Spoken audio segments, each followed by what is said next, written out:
So with that, we bring in Republican Congressman from Wisconsin, Mike Gallagher. He is chair of the Select Committee on the CCP. He also sits on the Armed Services and Intelligence Committees and served 7 years in active duty with the United States Marines, 2 deployments in Iraq. Congressman, it's always good to have you with us. Thank you very much for joining us. You know, one of the things we've seen is the failure of deterrence here. And I just want to highlight what Alex just mentioned from the former Secretary of State and CIA Director, Mike Pompeo, from the hearing that you had in your committee today. Watch this. We've got deterrence lost in Europe.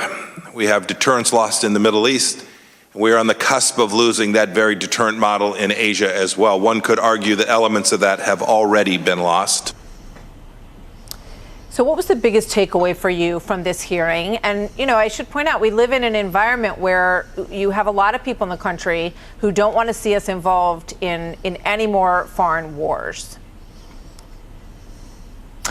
The biggest takeaway for me is that for those, particularly on Wall Street and American corporate industry, who would discount the likelihood that Xi Jinping could start a war over Taiwan, you're living in a fantasy land. Because what we have seen in Europe, as Secretary Pompeo aptly pointed out, what we've seen in the Middle East is that dictators, hostile regimes may do something that seems irrational from a Western perspective, but makes sense from their perspective, which is based solely on regime preservation. The other big takeaway is that the balance of power, particularly the conventional balance of power in the Indo-Pacific, our priority theater, is going in the wrong direction.